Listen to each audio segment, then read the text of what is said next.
Fala pessoal, Theo Hayashi aqui com mais um episódio do podcast do Theo. E hoje eu vou continuar nesse tema que eu amo. Você que já vem escutando a gente aqui um tempinho, você sabe que de vez em quando eu toco nesse tópico de transformação social. E eu acho que tem tudo a ver com você discipular nações. Tem a ver com a grande comissão, na verdade. Mateus 28, versículo 19, que diz: Ide, fazei discípulo das nações. E ele fala, você vai fazer isso ensinando a eles tudo aquilo que eu te ensinei. Isso aqui é Jesus falando com seus discípulos e nós somos discípulos de Jesus.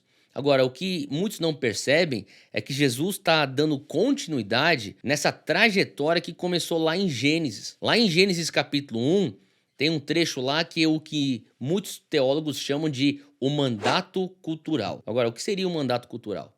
É quando Deus fala para o homem, para Adão, você precisa frutificar. Você precisa multiplicar. Você precisa ser um bom mordomo daquilo que eu pus na tua mão. Então você vai administrar esse mundo, essa criação que eu te dei. Você tem que governar ela. Então quando você começa a entender que esse era o intento original de Deus, você entende que lá em Gênesis 3, o homem cai no pecado, o pecado entra no mundo, começa a bagunçar tudo. Mas quando Jesus vem como segundo Adão, ele retoma essa narrativa e diz: agora vocês agora debaixo da graça, precisam então fazer discípulo das nações. Agora, quando a gente começa a falar sobre fazer discípulo das nações, eu tô falando sobre você ser transformado como um discípulo de Jesus e você levando esse poder de transformação que tocou o teu indivíduo para tocar então a tua comunidade, e depois de tocar a tua comunidade vai tocar a tua nação. O poder do Espírito Santo de transformar, de converter a alma humana, ele é tão grande que eu creio que esse mesmo poder consegue transformar estruturas sociais. Eu preciso crer nisso. Senão, o meu cristianismo se torna extremamente raso, extremamente finito e que, na verdade, me isenta de responsabilidade social. Então, quando Jesus fala assim, lá em Lucas 11, sobre exorcismo, poucas pessoas conectam esse ensinamento de exorcismo de Jesus com transformação de nações. Mas lá em Lucas 11, ele fala sobre esse demônio. Versículo 24. Ele diz que quando um demônio, um espírito imundo, sai de um homem, ele passa por lugares áridos procurando um descanso. O demônio tá para lá e para cá procurando um host, um hospedeiro. Aonde é que eu vou agora? Eu fui expulso de um lugar, para eu ter legalidade aqui na terra, eu tenho que estar dentro de um hospedeiro. É isso que está acontecendo no mundo espiritual. E não encontrando um hospedeiro, olha só o que o demônio diz: eu voltarei para a casa de onde eu saí. Nesse caso, a casa é um homem. Ele fala assim: olha, já que eu saí daquele homem, não consigo achar um outro homem para eu poder ser hospedado, deixa eu tentar ir voltar para lá e ver se ainda está vazio para eu ficar por lá. Versículo 25 fala que quando ele chega então, encontra a casa. Agora, para pensar espaço. Ele sai de um espaço, está procurando outro espaço para ele poder ser hospedado naquele espaço. Não encontra nenhum lugar árido. Ele fala assim: cara, então eu preciso voltar para onde eu saí, porque eu não tenho outra opção. E quando o demônio chega lá, cara, ele vê lá a casa, o espaço varrido e em ordem. Tá vazio, tem um vácuo. Agora, você e eu, nós sabemos que aonde existe demônio, aonde existe atividade satânica, tem bagunça, tem desordem, tem confusão. Você tá numa casa e tem gente brigando com gente, tem sujeira, tem animosidade no ar. Deixa eu te falar uma coisa: quem está regendo aquele ambiente lá não é Deus, é tudo menos Deus. Então ele volta para um lugar que passou por um processo de despejo e de limpeza, porém está vazio e está em ordem. Versículo 26 fala que então ele vai e traz outros 7 espíritos piores do que ele, e entrando passam a viver ali, e o estado final daquele homem torna-se pior do que o estado anterior. Pô, cara, então quer dizer que depois do exorcismo, alguns instantes depois, alguns dias depois talvez, o tempo não é determinado aqui, o estado daquele homem que era antigamente endemoniado por um demônio, agora está pior porque ele está endemoniado por 8 demônios. Vem aquele que saiu, voltou e trouxe mais 7. Então quer dizer, o estado atual é pior do que o estado anterior. Agora para pensar que quando a gente olha a sociedade, a gente começa a ver a sociedade composta por esferas. Eu não quero que você fique preso nisso como se fosse uma lei. A sociedade tem 7 esferas. Alguns vão definir como 8 esferas, alguns vão definir como 12 esferas, mas de uma maneira geral, mais fácil para entender, vamos usar a linguagem de esferas. Não são montanhas, são esferas. Você tem a esfera da religião ou da fé, da igreja. Você também tem a esfera da família. Toda essa sociedade é composta por um grupo grande de famílias.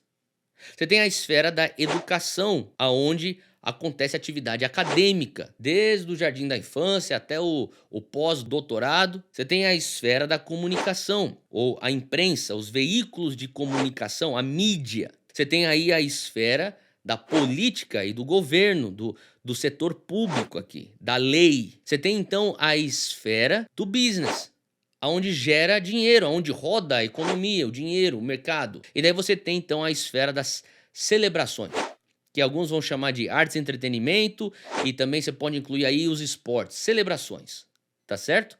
7 esferas que compõem a sociedade de uma maneira assim, bem geral. Então, quando você olha para a sociedade, vamos usar, por exemplo, a sociedade brasileira. Você tem aí, então, a esfera da política e do governo, que é bem conhecida por sua corrupção. Então, quando você começa a falar assim, nós queremos expulsar o demônio daquele espaço, o demônio da corrupção dentro do espaço da política, quando ele sai, ele vai começar a procurar um lugar para se hospedar e não encontrando, ele tenta voltar. E se quando ele voltar encontrar vazio e adornado ou vazio e em ordem, ele vem trazer 7 espíritos piores. Agora, entre eu e você, quantas vezes a gente já não orou e pedindo, Deus, afasta a corrupção do Brasil? Tira, eu vou usar Brasília como exemplo porque Brasília é onde está o poder político brasileiro. Deus, limpa Brasília de toda a corrupção.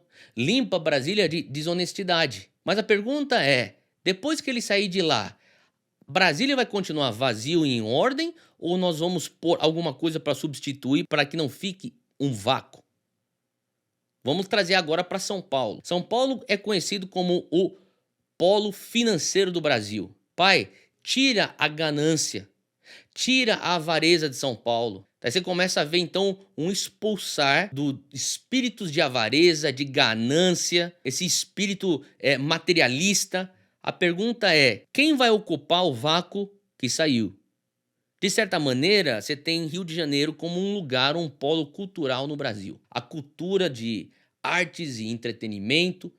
Deus, tira o espírito de lascívia. Deus, nós agora nos levantamos contra esse espírito de concupiscência, de luxúria. A pergunta é, o que é que vai substituir? Deixa eu falar uma coisa. Todo vácuo vai ser preenchido por toxicidade.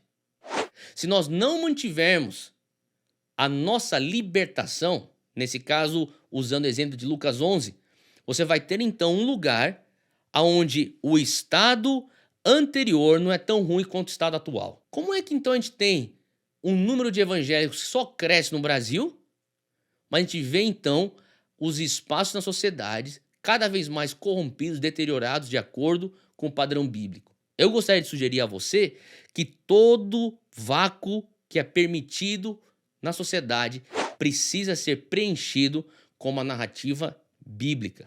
Deixa eu trazer para você um pouco do que passava na igreja primitiva. 5 características bem rápidas da igreja primitiva. A primeira característica que eu gostaria de pontuar aqui para você é em Atos 13, lá na igreja primitiva.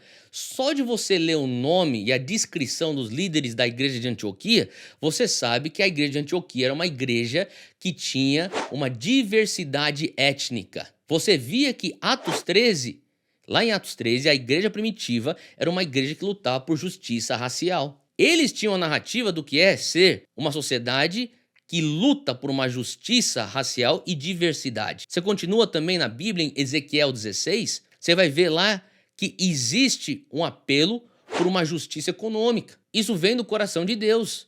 Essa narrativa por justiça econômica é algo que nós vemos na narrativa bíblica.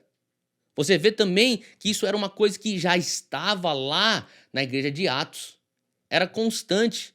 Essa ajuda àqueles que não tinham. Era um constante lembrete. Não se esqueçam dos pobres, das viúvas, dos órfãos e dos pobres. Essa questão da justiça econômica era latente na igreja primitiva. Uma outra coisa que você tinha na igreja primitiva era uma tolerância por diversas crenças. Não quer dizer que você vai aceitar um ensinamento antibíblico, mas não é porque a pessoa não acredita na Bíblia como você que te dá o direito de atacá-la, que te dá o direito de persegui-la. Se você quer crer que nem nós, você é muito bem-vindo. Se você não crer que nem nós, existe respeito da nossa parte por você. Então, essa questão de tolerância pela diversidade de crenças, a igreja primitiva tinha. Não como outras crenças ou outras religiões que vão atrás de pessoas que não pensam como eles pensam e falam, eu vou destruir você, eu vou tacar um terrorismo na tua cidade e vou tocar terrorismo na tua nação porque vocês são uma nação cristã. Você não tinha isso na igreja primitiva. Você tinha na igreja primitiva uma valorização pela santidade do casamento. É por isso que Paulo menciona tantas vezes para os coríntios sobre a necessidade de uma pureza sexual. Existia um apreço pela moralidade sexual. Lá na igreja primitiva, você tinha essa narrativa do que é casamento. E era praticado lá dentro. E também o valor pela vida. O imago Dei. Tantas crianças em Éfeso antigo, na Grécia, não sei se você sabia disso, mas eles tinham um lixão para fora da cidade que as menininhas, os menininhos, que eram descartados por conta de rituais de pedofilia e rituais pagãos, eles eram jogados nesse lixão.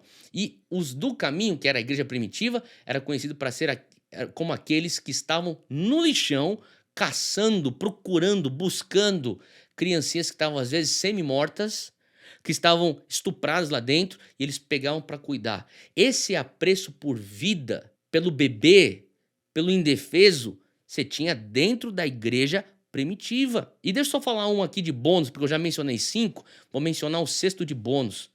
O conceito da separação entre a igreja e Estado é fruto da reforma protestante. É a nossa herança que os cristãos dão para a democracia e para a sociedade secular. Então, quando você começa a entender, não adianta só você falar daquilo que você é contra. Transformação, de fato, é a desconstrução do maligno e a reconstrução para ocupar o espaço que antes o maligno tinha. Não tem a ver só com você ser contra esses males que nós vemos na sociedade. Tem a ver com a pergunta: será que nós estamos construindo educação cristã? Será que nós estamos dando exemplos de famílias saudáveis que são evangélicas e cristãs? Será que nós estamos solucionando problemas, talvez de inovação na sociedade, com as mentes brilhantes que são cristãs? É questão de não só desocupar, mas ocupar os espaços. Então, quando eu falo sobre essas 5 características, eu menciono aí 5 temas que têm sido um tema de debate hoje em dia na sociedade. A questão da justiça racial, a questão da justiça econômica, a tolerância, o que é casamento, a questão do imago Dei, o valor pela vida.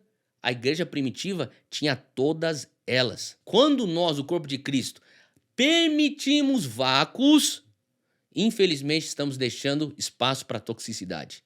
Então não tem a ver com você ser politicamente correto. Tem a ver com você ser biblicamente correto.